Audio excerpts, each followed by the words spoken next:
Hello guys, welcome back to Darsh kitchen. ಇವತ್ತು traditional ಆಗಿರುವ ಮೂಲಂಗಿ ಸಾಂಬಾರ್ ದಿಢೀರಾಗಿ ಕುಕ್ಕರ್ನಲ್ಲಿ ಹೇಗೆ ಮಾಡೋದು ನೋಡೋಣ ಬನ್ನಿ. ಮೊದಲು ತೋರಿಸಿರುವ ಎಲ್ಲ ಸಾಮಗ್ರಿಗಳನ್ನ ಎತ್ತಿಟ್ಕೋಬೇಕು. ನಂತರ ರುಬ್ಬಕ್ಕಾಗಿ ಒಂದು ಜಾರ್ಗೆ 2-3 ಎಸಳು ಬೆಳ್ಳುಳ್ಳಿ, 1 ಈರುಳ್ಳಿ, 1 ಟೊಮ್ಯಾಟೊ, ಸ್ವಲ್ಪ ಕೊತ್ತಂಬರಿ ಸೊಪ್ಪು, 1 ಕಪ್ ಕಾಯಿ ತುರಿ,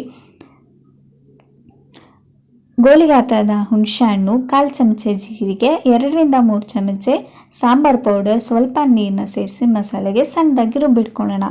ಮಸಾಲೆ ಎಲ್ಲ ರುಬ್ಬಿದ ನಂತರ ಸ್ಟವ್ ಮೇಲೆ ಒಂದು ಕುಕ್ಕರ್ ಇಟ್ಟು ಕುಕ್ಕರ್ ಕಾದಿದ ನಂತರ ಎಣ್ಣೆನ ಆ್ಯಡ್ ಮಾಡ್ಕೊಳ್ಳೋಣ. ಎಣ್ಣೆ ಕೂಡ ಚೆನ್ನಾಗಿ ಕಾಯಬೇಕು. ಕಾದಿದ ನಂತರ ಅದಕ್ಕೆ ನಾವು ಸಾಸಿವೆ, ಗೆಜ್ಜಿಟ್ಕೊಂಡಿರುವ ಬೆಳ್ಳುಳ್ಳಿ, ಒಣಮೆಣಸಿನಕಾಯಿ, ಕರಿಬೇವು ಸೊಪ್ಪು ಎಲ್ಲ ಅದನ್ನು ಸೇರಿಸಿ ಎಣ್ಣೆಯಲ್ಲಿ ಹುರ್ಕೋಬೇಕು. ಹುರಿದಿದ ನಂತರ ನಾವು ಮೊದಲೇ ಹೆಚ್ಚಿಟ್ಕೊಂಡಿರುವ 1 ಈರುಳ್ಳಿ, 1 ಟೊಮ್ಯಾಟೊನ ಸೇರಿಸಿ ಚೆನ್ನಾಗಿ ಫ್ರೈ ಆಗಬೇಕು. ಫ್ರೈ ಆಗಿದ ನಂತರ ಮೊದಲೇ ನಾವು ನೆನೆ ಹಾಕ್ಕೊಂಡಿರುವ ಬೇಳೆ, ಹೆಚ್ಚಿಟ್ಕೊಂಡಿರುವ ಮೂಲಂಗಿ ಮತ್ತು ಆಲೂಗೆಡ್ಡೆನ ಸೇರಿಸಿ ಚೆನ್ನಾಗಿ ಮಸಾಲೆ ಜೊತೆಗೆ ಫ್ರೈ ಮಾಡ್ಕೊಬೇಕು. ಫ್ರೈ ಆಗಿದ ನಂತರ ಮೊದಲೇ ರುಬ್ಬಿಟ್ಕೊಂಡಿರುವ ಹಸಿ ಮಸಾಲೆನ ಅದಕ್ಕೆ ಸೇರಿಸಿ ಚೆನ್ನಾಗಿ ಮಿಕ್ಸ್ ಮಾಡ್ಕೊಳ್ಳೋಣ.